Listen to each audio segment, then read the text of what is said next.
Selamat sore teman-teman, kembali lagi sama Hai. saya Viviana. Hari ini kita ada pembicaranya Kak Zebulon, Yakin, dan Boas. Emang namanya Masa sih? Yakin dan Boas? Ya kata bapak saya sih. Bapak saya Oh, yang menamai. Jadi waktu itu rebutan sih, rebutan. Jadi nenek-neneknya saya rebutan sama mama papa gue gitu ya. Jadi namanya gue nih, namanya nenek. Ya, jadilah Zebulon dari kakek nenek, Yakin dan Boas dari papa mama. Papa mama panggilannya. Oke lah, begitu kurang lebih namanya. Terus ada satu lagi namanya Samuel. Ada Samuel. Tapi karena berhubung belum waktu aktunya jadi belum dikasih nama, itu dari opungnya bapak, dari mamanya papa waktu itu kasih Samuel, tapi udah lewat lah, jadi nggak masuk akte. Jadi cuma Zebulon, Yakin, dan Boas. Begitu. oke, lengkap. Oke. Oke, Tamatan kelihatan. tamatan S1 dan S2-nya dari STFT Jakarta. Dan sekarang Kak Boas, SMA-nya 78. oh SMA-nya tuh ngajar. Halo alumni 78, Jupan, angkatan 98 2001, kelas 11 IPS dan 12 IPS. Sekarang Kak Bos ngajar di salah satu sekolah sebagai guru ya Kak Bos. Nah, teman-teman, kali ini kita akan bahas tentang peran orang tua Kristen di tengah pandemi COVID-19. Aku mau nanya nih Kak Bos, pertanyaan pertama. Sebagai orang tua, apa saja menurut Kak Bos permasalahan yang berat di tengah pandemi ini sih? Ya, gini ya sih ya, di belakang saya ini ada tembok nih. Sengaja temboknya saya nggak cat ya, temboknya ini tembok kenangan anak waktu usia 2 tahun ya, para pemirsa, penonton di mana aja. Jadi kenangan ini bagaimana dia mulai mencoret-coret tembok dan sebagainya, mulai beraktivitas, mulai berkreasi dan sebagainya. Ya, kalau menurut saya sih, gitu ya, menurut saya karena saya di sekolah ya, jadi di sekolah itu adalah ladang kreasi, salah satunya kreasi kreasi anak ya, kreasi anak, maka kekurangan lah anak untuk berkreasi di masa pandemi ini. Sebagai orang tua ya kita juga kerepotan untuk mendampingi anak ya. Anak saya umurnya 5 tahun, laki-laki.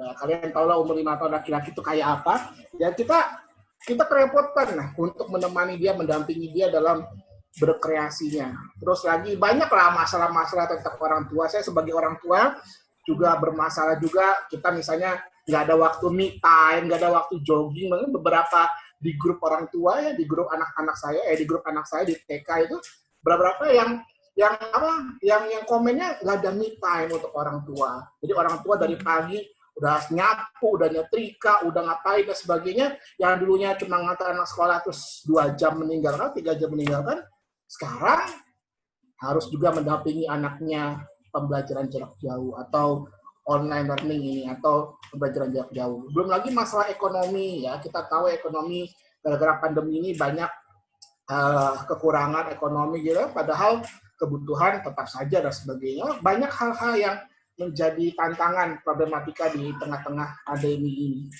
Apalagi ya masa tentang keluarga harmonis dengan anak. Dulu kita sama anak berapa jam sih ketemu orang tua sama anak? Taruhlah kalau yang SMP jam 7 sampai jam 3 di sekolah, sisanya di rumah. Sekarang dia di rumah. Kenakalan-kenakalan yang biasanya bisa disalurkan, bukan kenakalan yang ngomongnya tidak boleh kenakalan ya, tapi keaktifan yang biasa dia salurkan dengan teman-temannya, dengan kebersamaan dia dengan kelompoknya, kehilangan semuanya itu. Sehingga energi anak yang sangat tinggi, ya di rumah. Ya rumahnya, kalau rumahnya sebesar lapangan bola, bisa kita suruh lari, itu puter-puter tuh anak habis itu capek. Gitu ya. Salah satu trik juga, pagi-pagi ngajak olahraga dulu sih, jadi supaya tuh anak saya capek, Deo nama saya capek itu, supaya capek dulu, habis itu barulah dia mulai untuk beraktivitas. Energinya sedikit terbuang. Anak sekarang, generasi Z, generasi milenial, anaknya kan kuat-kuat, aktif-aktif.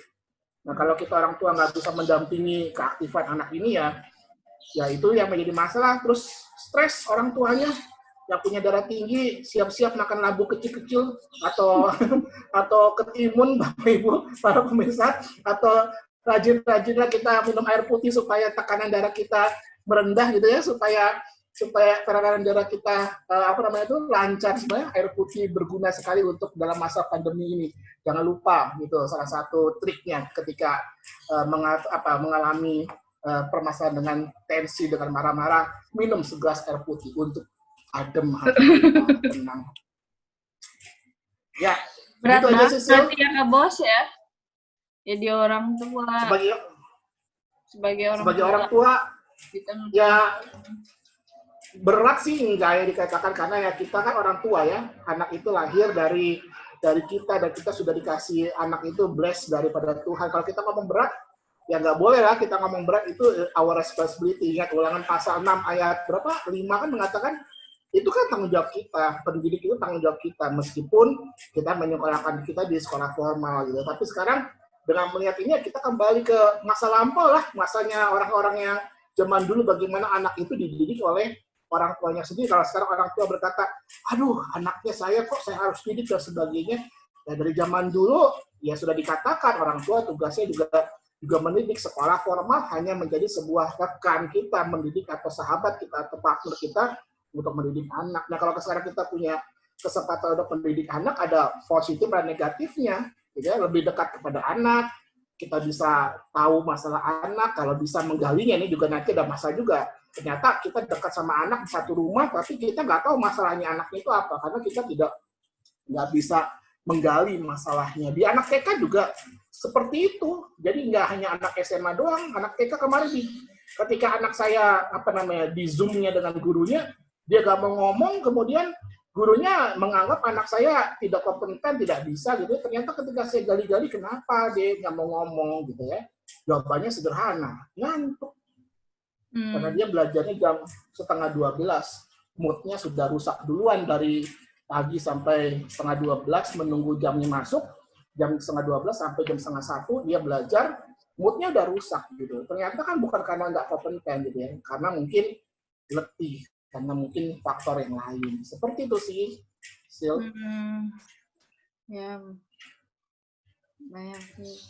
Jadi kalau boleh tahu nih Kak Bos, dukungan seperti apa sih yang bisa membantu gitu untuk orang tua gitu? Yang dibutuhkan oleh orang tua itu sendiri, dukungan seperti apa sih? Dukungan dari mana nih? Kalau dari negara ya mungkin kalau bisa ya karena beberapa komplainnya juga orang tua karena kuota gitu ya, mungkin kita paksa gitu ya, internet provider memurahkan internet gitu ya, atau karena keterpaksaan ini mau nggak mau kita terpaksa gitu ya, terpaksa melek internet gitu ya, atau belajar internet. Oleh karena itu orang tua ya dukungannya sarana prasarana internet dan sebagainya. Ya kita nggak bisa tutup mata sih, ada sekolah di Jawa yang beberapa lalu viral, anaknya masih sekolah datang ke sekolah karena nggak punya gadget, nggak punya komputer, nggak punya HP dan sebagainya. Oleh karena itu ya support pertama dukungannya dari negara yang merupakan pembuat kebijakan gitu ya, paksa provider internet untuk memurahkan internet dan memperkencang jaringan memperkencang susah ya, karena dia harus membangun BTS atau meninggikan kapasitasnya dia dengan mengirimkan satelit yang baru ya, agak susah ya. Tapi memang memurahkan gitu ya udah lumayan lah untuk membantu orang tua. Itu kalau dari negara. Kalau dari komunitas, dari teman-teman, ya orang tua harus juga ada komunitas untuk sharing partnernya. Jadi supaya dia tahu masalahnya itu bukan hanya dia loh gitu ya, masalahnya juga semua. Kalau saya sebagai orang tua ya harus ada sharing komunitas, apalagi sekarang dengan orang tua sibuk bekerja, dengan anak dan di rumah, ya kita kurang me time, kurang sharing time dengan komunitas. Yang dulu ada teman-teman yang ada di sekolah, kita ada di kantor atau ada di rumah sini kita bisa mengobrol, sekarang kita kekurangan itu. Sedangkan kan kita makhluk makhluk sosial. Nah, sharing time ini bagaimana kita bisa lakukan. Nah, itulah harusnya peran sel-sel grupnya gereja, peran sel-selnya grupnya RW RT atau lembaga masyarakat lainnya untuk membuat semacam support tim atau dukungan tim untuk supaya kita tidak merasa sendiri loh orang tua. Kalau saya secara pribadi ya, dengan dulu biasa kita ketawa-ketawa di kantor, berdiskusi sama orang, dengan pandemi ini yang kekurangan bagi saya, yang kelemahan bagi saya pertama adalah relasi itu. Nggak ada yang namanya relasi kita untuk curhat, relasi kita untuk bercakap-cakap dan sebagainya. Waktu itu seakan-akan tek selesai, jam 3 selesai. Tenaga sudah capek. Habis itu selesai malam, udah besok lagi lanjut lagi. Jadi tidak ada namanya kita kayak berrekreasi tanda petik untuk bercakap-cakap dengan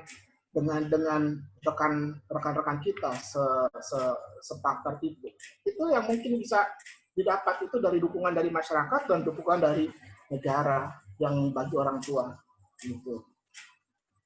Ya, di sini peran gereja nggak boleh diam.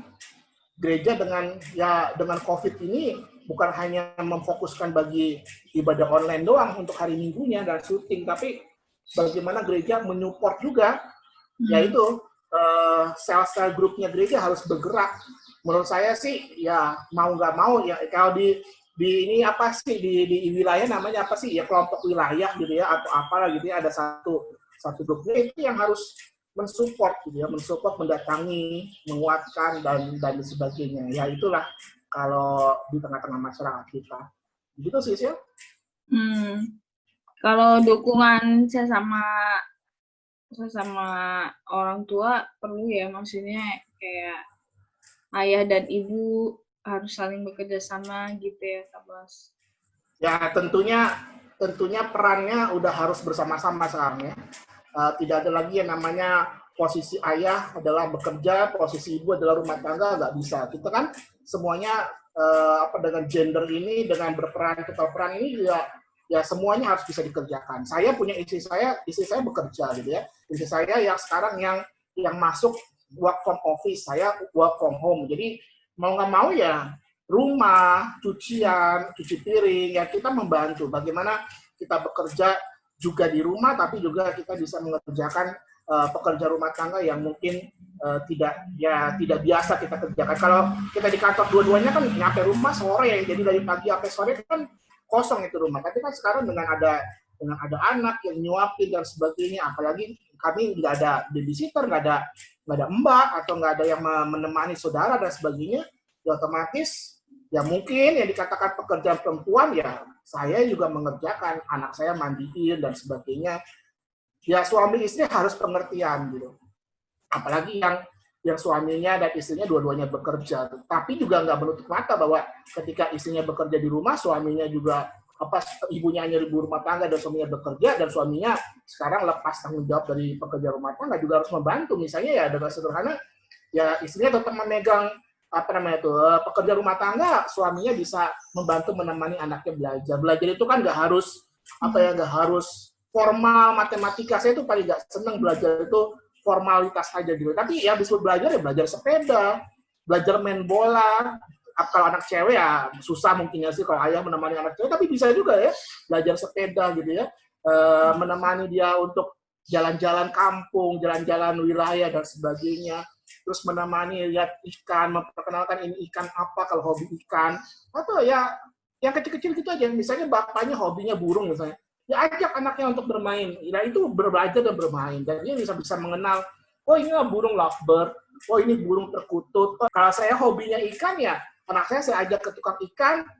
Ya kita lihat nih, kadang-kadang kita bikin proyek sama-sama, kita membersihkan akuarium, anak saya yang gosok-gosok pakai spons untuk gosok kacanya, saya yang menguras airnya. Anak 5 tahun udah bisa lah, apalagi anak SMP dan SMA. Nah, kesulitannya sama anak SMA, bagaimana dunianya sudah, ini karena saya anak orang tua TK ya mungkin masih bisa diajak, tapi kalau orang tua SMA ya dunianya sudah di luar, karena itu dia mesti kasih tanggung jawab. Mungkin ketika pandemi ini ya bisa buka usaha kecil-kecilan, anak didukung untuk mencari uang, dan targetnya dia mau beli laptop atau dia mau beli gadget, ya itu dari hasil uangnya dia, dan orang tua mensupport. Misalnya sekarang kan banyak, bisa aja anak SMA jualan lah ya bisa jualan sepatu, jualan makanan dan sebagainya, ya bisa dengan menjaga jarak dan bagaimana. Misalnya kalau nggak tahu ya di sana di tempat Bali, tapi kalau di sini kita ada komunitas kampung itu, komunitas kompleks itu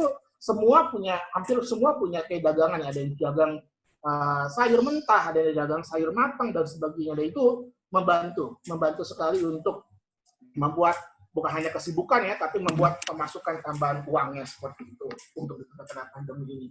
Jangan putus asa lah, misalnya gitu dengan keadaan ini. Keadaan ini harus dilewati dengan semangat, dengan tanpa putus asa. Begitu sih. Iya sih, menarik sebagai orang tua. Nah, soalnya kan ada nih kayak beberapa status gitu aku lihat di Facebook. Ada meme-meme gitu tentang percakapan antara orang tua dan guru gitu, mengenai keluhan-keluhan mereka kepada pihak sekolah atau pihak guru. Nah, pertanyaan selanjutnya nih, gimana sih seharusnya sikap kita sebagai orang tua Kristen menyikapi permasalahan-permasalahan yang muncul yang ada saat ini? Kalau yang dikatakan Silvana tentang meme-meme atau sebagainya, tentang percakapan-percakapan itu, Silviana itu ya menurut saya belum pernah melihat, jujur saya belum pernah melihat. Ya meskipun saya di Facebook ya agak aktif gitu ya, tapi yang paling sering dikomentari adalah tentang kerjanya pemerintahan gitu ya. Jarang saya melihat guru yang dicakapi gitu ya. Paling kebijakan menteri ini yang mungkin dipercakapan di grup saya. Tapi orang tua ya, kalau orang tuanya bijak ya dia mengerti bahwa gurunya juga memikirkan kok pendidikan anaknya itu. Jadi tidak ada seseorang pun ya yang bersyukur atas keadaan ini. Misalnya, guru jadi nggak sekolah, jadi nggak ngajar, nggak juga. Di guru daerah yang kita tahu ya, di guru daerah karena anaknya nggak punya gadget, nggak punya komputer, nggak punya jaringan telepon yang dikeluhkan oleh Pak Menteri itu, gurunya datang ke tempatnya untuk mengajar. Memang di perkotaan kita nggak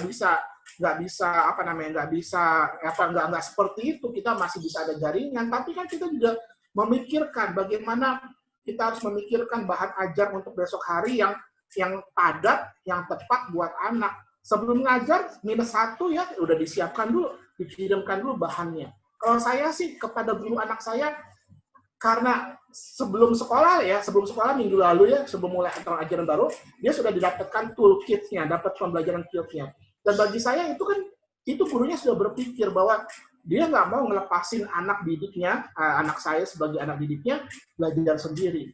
Kalau orang tua yang bijak ya bisa melihat bahwa tidak ada yang beruntung dari situasi ini.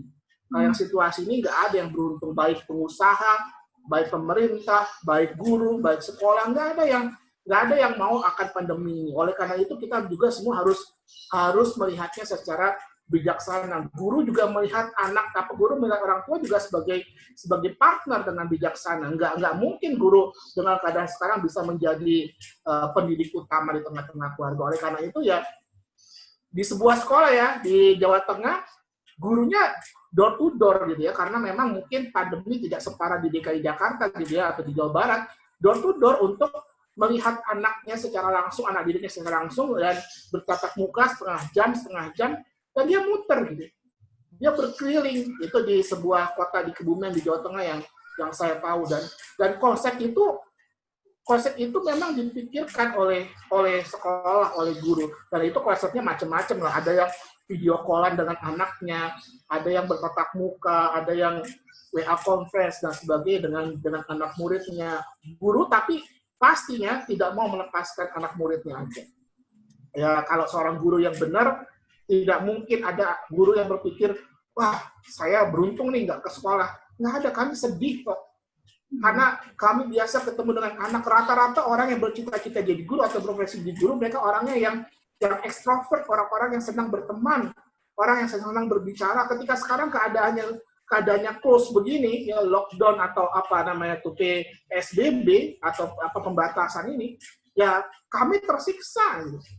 kami orang yang berkata-kata lebih daripada 10.000 kata mungkin per hari yang dibilang orang-orang yang ekstrovert, orang-orang yang banyak bercakap-cakap. Rata-rata kan guru dalam psikotesnya seperti itu. Dan ketika kami akan terbatas kata-kata tersebut secara psikis kami, secara psikologis kami juga tersiksa, kami juga nggak diuntungkan dengan ini. Apalagi rata-rata orang yang bercita jadi guru kan, kenapa sih kamu mau ditanya jadi guru? Kami cinta anak-anak, dan kecintaan itu kami hilang di sini. Kami nggak bisa bertemu dengan mereka. Kenakalan-kenakalan, keaktifan-keaktifan anak itu kadang-kadang kan bukan nakal dalam keadaan negatif ya, tapi juga keriangannya mereka, keceriaan mereka, teriakannya mereka, itu adalah sebuah semangat buat para guru, semangat untuk mengajar lagi. Bayangkan kalau guru misalnya guru di sebuah sekolah yang besar gitu ya, dengan banyak kelas, dengan banyak jam, 10 jam pelajaran nggak akan terasa. 10 jam pelajaran berarti kurang lebih 7 jam, 8 jam, ini nggak akan terasa karena mereka punya semangat dengan anak-anaknya itu. Sekarang kita kehilangan. Kami jujur, kami lebih cepat sekarang proses belajar. Jam 13.00 kami sudah selesai. Tapi kami merasa kami jadi nggak maksimal. Padahal lebih cepat loh pulangnya. Daripada di gedung sekolah kami sampai jam 3 sore, sampai jam 4 sore, tapi ada semangat passion. Dan di situ kami nggak bisa. Jadi kalau kami itu SPON itu ya, kami menyap tenaga itu biasa dari energi murid-murid gitu ya. Energi murid-murid yang luar biasa, meskipun gurunya sudah mau pensiun 56 tahun, 57 tahun, dia akan tetap merasa kuat. Gitu. Kayaknya tenaganya dari anak-anak muridnya, beda sama pekerja kantoran, mungkin karena pandangannya hanya TV dan sebagainya, hanya komputer, nggak ada yang diserap tenaganya gitu, makanya dia harus refreshing, harus istirahat. Kami kan tidak ada istirahat, bikin ada istirahat. Jadi tenaganya anak murid, semangatnya lagi kami, dan kami punya goal gitu ya, untuk mendidik anak-anak ini menjadi seseorang yang berhasil. Kalau gurunya yang baik, yang bijaksana, tapi kan kita juga tidak bisa menampik ada oknum guru yang mungkin gitu ya, mungkin yang menjadi kasusnya minor sebenarnya menurut saya. Kasusnya 1-2 case ya. Tapi karena masalah media sosial ini kan jadi menyebar kemana-mana gitu ya. Menurut saya kasus yang Silviana nyatakan itu hanya ya oknum lah, dikatakan 1 atau 2 gitu. Ya, tapi menurut saya kalau guru yang benar, guru yang bijaksana, sebenarnya enggak lah. Ya cita-cita luhur kita ketika kita berprofesi jadi guru bukan kerjaan yang ya karena nggak dapat kerjaan jadi guru ya, itu mungkin lain. Tapi ketika kita sudah menjalani jadi guru, oke lah. Itu yang mungkin menjadi jawabannya untuk pertanyaan bagaimana relasi orang tua sama guru di tengah-tengah tadi. Meskipun kayaknya kurang harmonis, tapi itu hanya oknum lah menurut saya. Itu beberapa saja sih. Silakan. Ya, berarti sebagai orang tua Kristen kita harus bijak ya Kak Boas, karena dari pihak seorang guru pun kita belum tahu gimana gitu ya alasannya untuk untuk mengajar ini, karena ya apalagi pakai embel-embel Kristen ya. Kristen itu sebuah nilai yang sangat besar gitu. Kalau misalnya kalau ada meme itu yang bikin misalnya yang Sil katakan itu Kristen ya, kita sangat memalukan gitu ya. Kita harus ada penerimaan, harus ada memaafkan, harus ada pengorbanan, ada keterbukaan, nilai-nilai yang diajarkan Yesus. Lalu bikin meme seperti itu ya, menurut saya itu memalukan orang-orangnya seperti itu. Artinya kita nggak bisa dong, Yesus aja menerima gitu ya, menerima kekurangan orang lain. Kita nggak bisa perfect dalam kejadian ini. Oleh karena itu ya kita harus ada yang namanya penerimaan, harus ada namanya ya kita harus namanya berjuang bersama-sama seperti itu. Begitu, Sisil. Ya, Kak Boas. Terakhir nih, Kak Boas, pesan apa sih untuk para orang tua supaya mereka kuat dalam menghadapi setiap permasalahan yang mereka punya masing-masing di tengah pandemi COVID-19 ini?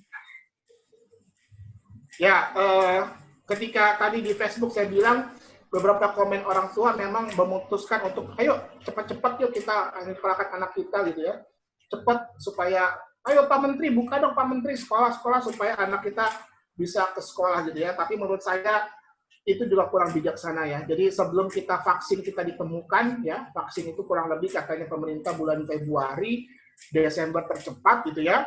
Ya, itu jangan kita dorong dulu anak-anak kita untuk masuk ke sekolah dan berjumpa dengan teman-temannya. Takutnya kan nanti jadi klaster baru dan sebagainya. Sabar, kita masih ada waktu kurang lebih 6 bulan ke depannya. Kita sama-sama kita doakan pemerintah. Memang pandemi ini menurut saya tidak ada habisnya gitu ya, sama kayak beberapa penyakit yang memang tidak akan hilang dari muka bumi ini, misalnya dengue, TBC dan sebagainya. Pasti kita punya vaksin, kita punya obat, clear, sudah pasti memang itu menyembuhkan, sudah dibuktikan, ya sudah, kita siap untuk buka sekolah. Sampai saat itu ya kita bersama-sama berjalan, orang tua, guru, dan berjalan untuk mendidik anak-anak ini dalam masa transisi new normal ini. Nanti setelah new normal, orang tua kasih ya fasilitas kepada anaknya, kasih peringatan, kasih ini, nak, kamu jangan pegang-pegang dulu, kamu jangan peluk-peluk dulu temanmu, kamu jangan terlalu dekat-dekat, kita harus tetap menjaga jarak, kita harus tetap berjaga-jaga, diri kita jaga, kita kasih makanan yang sehat untuk anak-anak kita, jangan biasakan anak-anak kita untuk jajan-jajan sembarangan lagi sehingga menurunkan imunnya mereka. Ya, inilah namanya new normal. Meskipun nanti kita sudah masuk gedung sekolah, karena sudah vaksin sudah ditemukan, sudah clear semua vaksinnya, tapi tetap kita harus memberikan warning bagi anak kita bahwa ini loh harus dijaga, ini loh yang boleh dan ini yang belum kita bisa lakukan. Sama seperti dunia nggak akan jadi sama gara-gara pandemi ini. Kita sudah memasuki bukannya normal lagi, kita akan memasuki sebuah new normal, sebuah kenormalan baru yang dulunya bisa, ya sekarang kita harus aware atau berhati-hati dalam melakukannya. Itu jangan mudah menyerah, dan pasti masih ada harapan gitu ya. Vaksinnya sudah nyampe, kita juga minta dukungan Tuhan bahwa Tuhan menjamah kita, kekuatan kita satu persatu supaya penyakit ini, pandemi ini bisa selesai, bisa teratasi. Mungkin tidak akan hilang dari muka bumi ini, tapi setidaknya bisa teratasi, bisa selesai. Ayo orang tua, mari bersama-sama. Saya orang tua, saya guru, kalian orang tua, ayo kita sama-sama berjalan sama-sama. Ya, itulah pesannya. Jangan putus asa, jangan patah semangat. Gitu. Ada lagi? Terima kasih ya, Kak Boas, sudah mau demikian kita mengisi. Ya, Bapak Ibu gitu saja.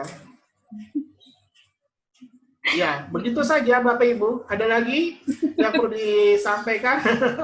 Silviana. Ya, semangat, tetap semangat. Ya, ini kita sudah sampai pada akhir-akhir perjuangan gitu ya, mungkin ya gitu ya. Jangan kita malah melonggarkan gara-gara PSBB ini bubar semua akhirnya. Semua kita yang perjuangan berdarah-darah dari Maret, Bapak Ibu, para pemirsa penonton ya, dari Maret kita sudah berdarah-darah, sekarang tiba-tiba karena ada pelonggaran tiba-tiba bubar semua ya, gitu. Kita harus tetap menjaga kesehatan, tetap juga jaga kondisi kita, gitu, dimanapun kita berada, tetap kita melakukan protokol-protokol kesehatan seperti yang pemerintah anjurkan sampai semuanya terkendali dan selesai. Terima kasih Kak Boas sekali lagi. Semoga sama-sama bermanfaat untuk teman-teman yang menonton, terkhusus untuk para orang tua ya Kak Boas. Sama-sama.